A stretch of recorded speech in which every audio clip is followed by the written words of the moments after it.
Hello everybody for another episode from the Agora. I'm having a lot of fun doing these videos. Official series of videos is a week old, so I'm very happy about being able to do these videos. I'm going to be talking about two famous sorceresses, Medea and Circe, and I don't know how long the video going to doing it and getting kind of comments that you have, which makes everything worthwhile. Hopefully, like the last one I did, which was, of course, my video where I was doing my video. So I checked out before I begin, I checked out my order, and my tables and my book are not coming in until later on next month. I totally understand outbreak. It's going to take a lot longer to reach their destination.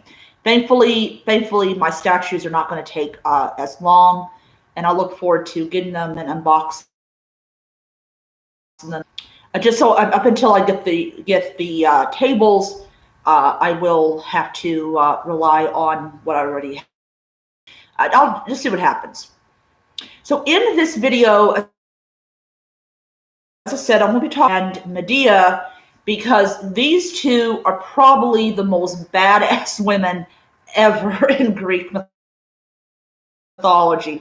Most of the time, not for a good reason, depending on how you're hearing the story and all that type of stuff.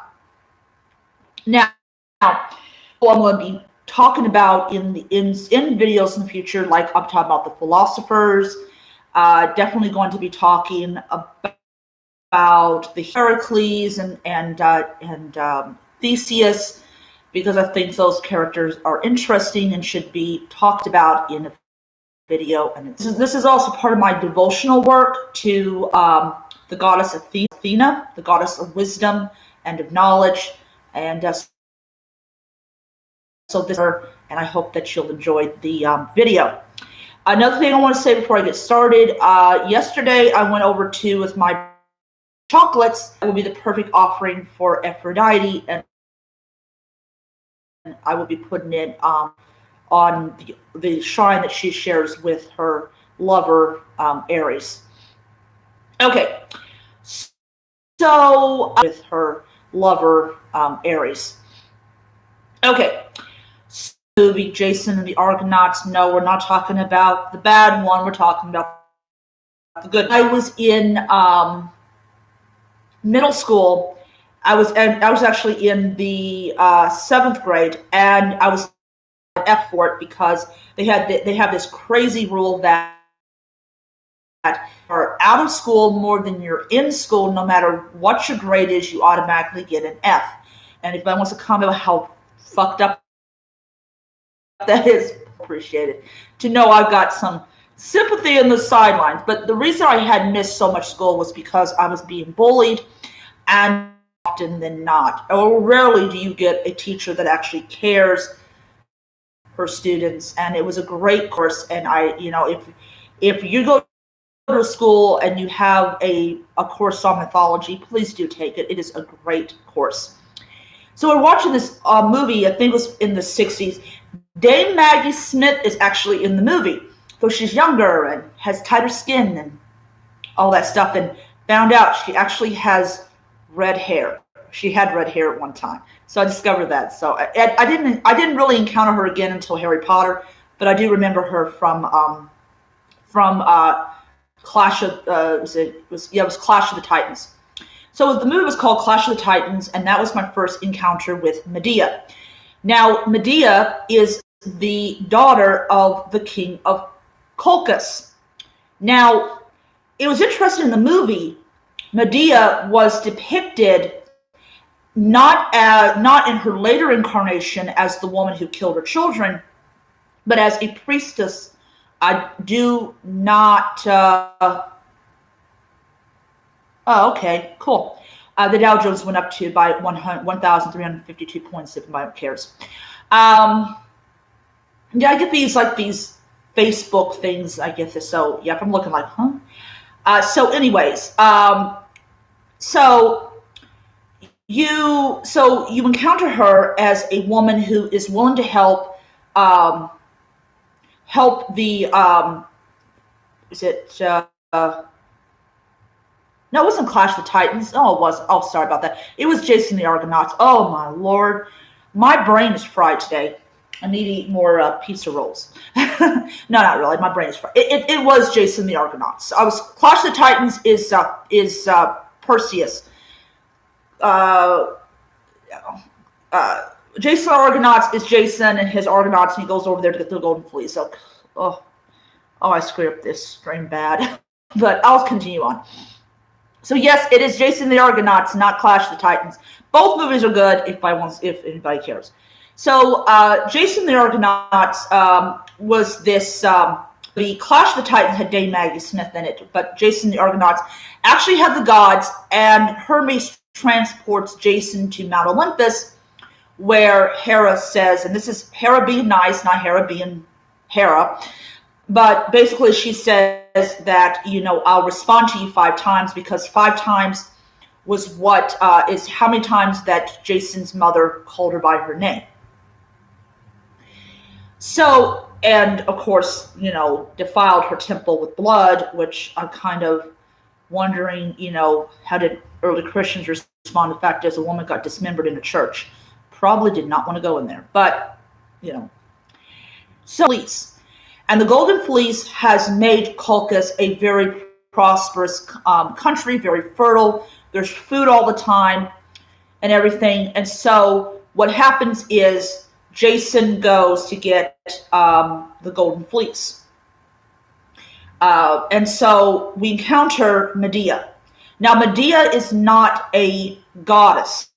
She is, to back, let me reiterate that. In the list of marriage between divine and mortal, Medea's name is mentioned, so she probably is divine. So, according to it, Medea is the daughter of King Aias of Colchis, a niece of Circe, and the granddaughter of the sun god Helios.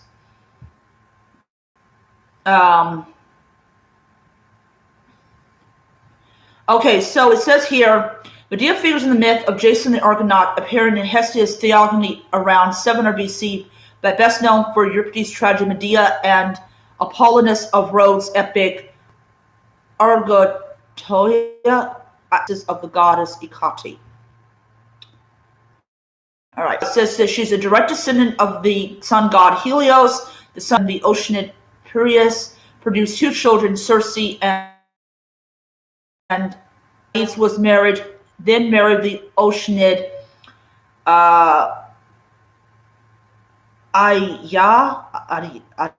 Several scholars have begun to question the rest of Medea's genealogy. By some, why do the Greeks have difficult names for now? Okay, here Medea then marries Jason, although sons whom Medea kills, other than suggesting 3 sons, leaves Jason in Corinth. He marries the king of Athens and buries him as Aegeus. But Menelaus goes. All right. Okay. All right. So I'm not gonna. So there's a play called Euripides, and so basically she kills her children, uses the sword and sandals, and realize. So Medea in a lot of become this sympathetic character. I don't really know. Trust me, if I had somebody who killed my kid, sorry about this, I'm eating my lunch, I wouldn't be. Um,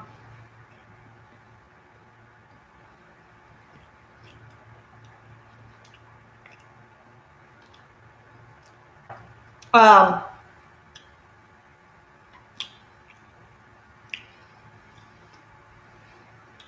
it says that Medea and Jason stopped her aunt Circe's island so she'd be cleansed after murdering her brother, relieving her of blame for the deed. On the way back to Thessaly, Medea prophesied that Eurypylus, the helmsman of Jason's ship, the Argo of Libya, this came true through Bacchus, a descendant of I cannot. And then of course we go into like the bronze man, Phallos, had one head went from his neck shut by a single bronze nail. Phallos was slain when Medea drove him mad with drugs that should make him immortal by removing the nail, or was killed by an arrow in the,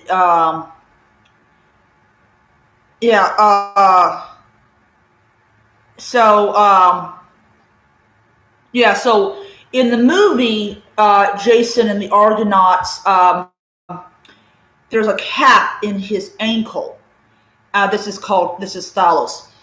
And basically they remove the cap. A couple of moments, he basically like clutching his throat because he can't breathe because, and he dies. It's interesting. And the blood was just like red. It wasn't like gold.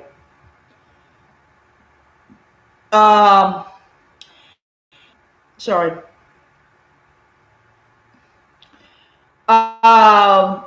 It says here in Corinth. Okay, so one ending was in Corinth. Jason abandoned Medea for the king's daughter, Gausi. Before the 5th century BC, there seem to be two variants of the myth's conclusion. According to one poet to whom I cannot pronounce the name, is usually attributed Medea kills her children by accident. In another poet, the citizens of Corinth.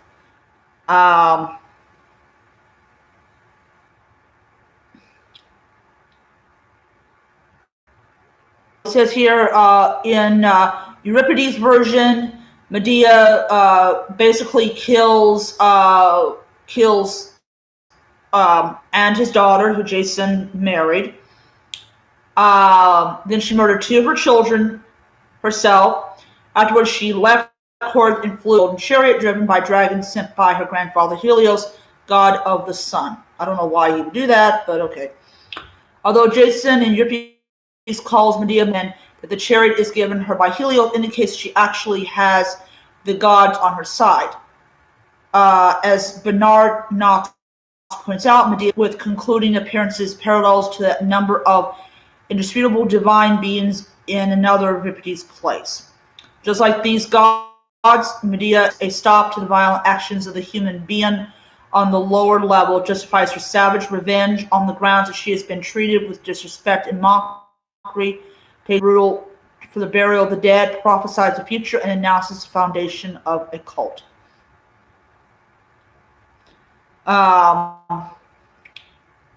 Okay, so let's see here. So she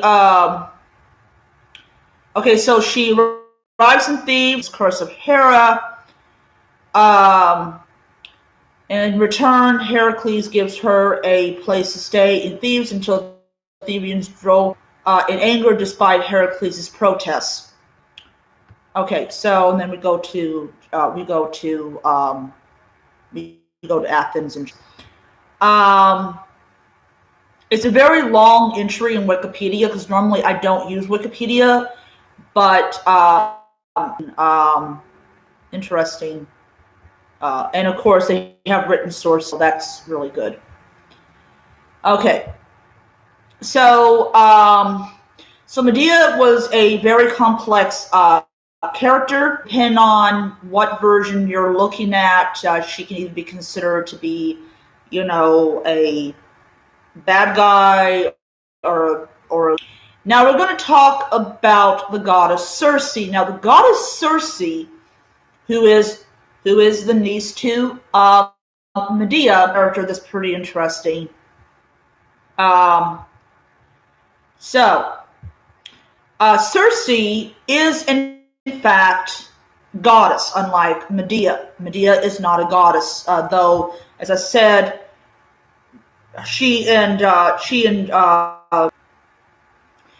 so it's interesting is Hecate is goddess of magic, but Circe is also considered a goddess of magic, which is really confusing in Greek. So it says here, Circe is a goddess of enchantress or sorceress in Greek mythology. She's the daughter of the god Helios and either an oceanic nymph Circe or the goddess Hecate, which a maiden goddess that's highly unlikely. Circe was renowned for her vast knowledge of poisons and herbs. One of her Homeric epithets is polypharmakos, knowing many drugs or charms. Though the use of these and a magic wand or staff, she would transform enemies or those to the island of Ia, human shape, lives with her for a year and has sons by her. Okay, so apparently he had with her, including Lanitus and Telegonus. Her ability to change others and the story of Picus, an Italian king whom she turned to woodpecker her advances. The story makes her fall in love with the sea god Gallicus, who prefers the nymph Scylla to her. In revenge, Circe poisons the water where her rival bathed and turned her into a dreadful monster. Circe, I'm not Hera. How that was Hera?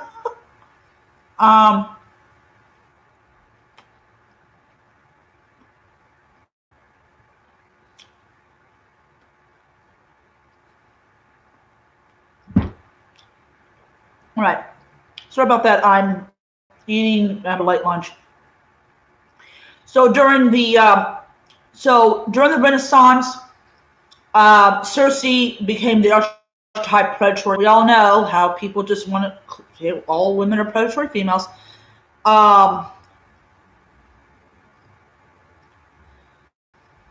Depicted in all the arts.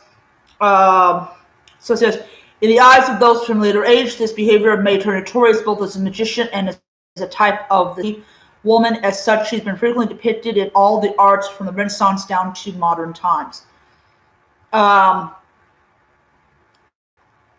Okay. All right. So, all right. So basically, with she was just being what she is, and that is a goddess.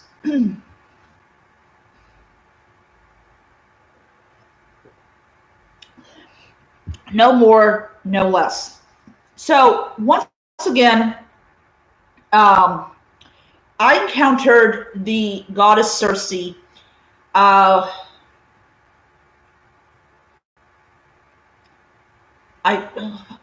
thinking where did I encounter her at? I might have encountered her in a book. I don't know.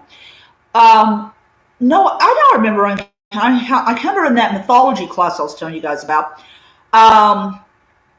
Circe is so one things that I learned from my teacher in mythology class is that when we look at the Homer's Odyssey, we look at it as it's written and not as people want it to depict it as. So for instance, if we go and depict Circe as a sorceress, as a goddess of magic that turned people into swine, obviously there's no more to that than just that she turns them into. In the Percy Jackson books, but she was in the Lost Heroes series. Medea actually was killed, went down into Tartarus for her, but she doesn't turn people into swine. She turns them into guinea pigs. So the idea of the pig, a lot smaller.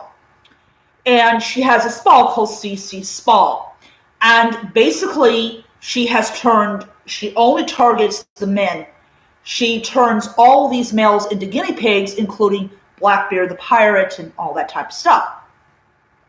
And of course when Percy and Beth frees Blackbeard, he just goes off people and animals. It still is at the core true to what Circe in fact can do. Um, she goes and she advises Odysseus, which is one of the um,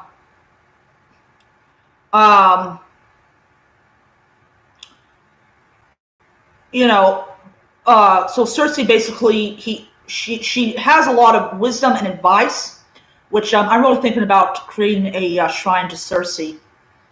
Um, it says here, Circe would ask Odysseus to bed, but Hermes advised caution, for the treacherous goddess could still unman him unless he has her swear by the name of the goddess she would not take any further action against him. Following this advice, Odysseus is able to free his men after they have all remained on the island for a year. Circe advises Odysseus that he must first visit the underworld, something a mortal has never yet done, in order to gain knowledge about how to appease possible routes home, warning them ever that both carry great danger.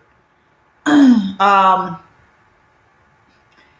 there's a lot of you know, um, really, it's kind of like a lot of people talk about Circe in this page. Um,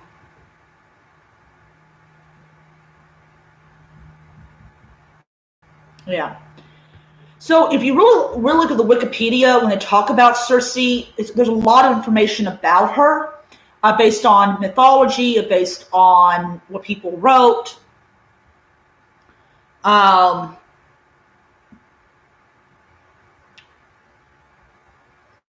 let's see.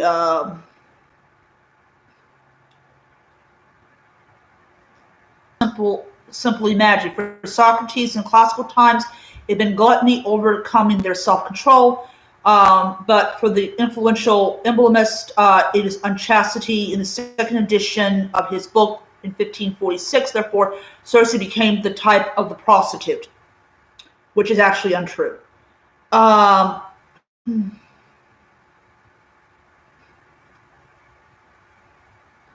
and she has been depicted as a temptress, as a prostitute. So she has a lot of stuff that she has been depicted as. She's also, surprisingly, she's also on vases, which is interesting. Um,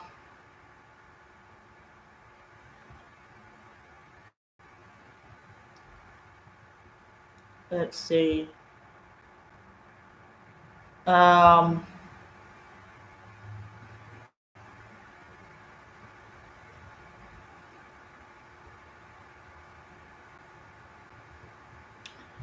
and then they have like Circe in popular culture. um,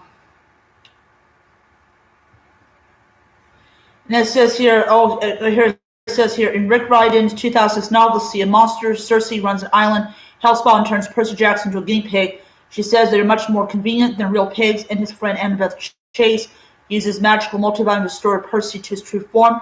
It is revealed she turned Blackbeard and some of his crew into guinea pigs, and once they turn back, they wreck the place.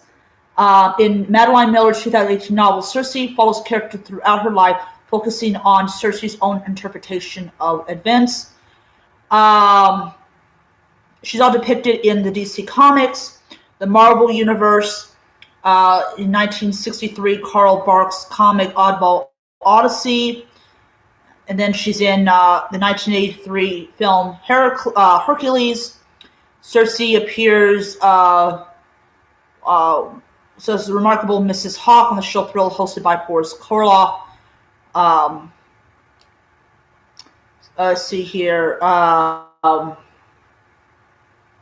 Circe depicted on one episode of Hercules animated series. It's a beautiful, virtuous young woman with long black hair wearing a red mermaid-style charming dress and holding a dragon-headed magic staff in her hand.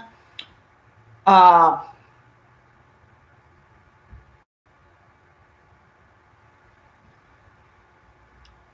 Then, of course, she was also in Netflix TV series Chilling Adventures of Sabrina, Pagan, which Circe has the ability to change a person to any creature she's ever seen. She turned from friends Heart Hinkle into pigs and back again. She also turns Stone Roz and Dorcas back to life. So yeah, that's yeah. So that's some of the depictions of her in popular culture and literature. So one of the things I really liked about the third part of Sabrina was the introduction of Circe. Circe has always been probably one of my most famous enchantresses, mainly because she is her own person. She doesn't take shit from nobody, and but she also helps Ulysses out. Not Ulysses, yeah, Ulysses. Um, no, oh, helps him out. My brain is not working right now. Please forgive me. But so she has that ability and she has that wisdom because she's lived so long.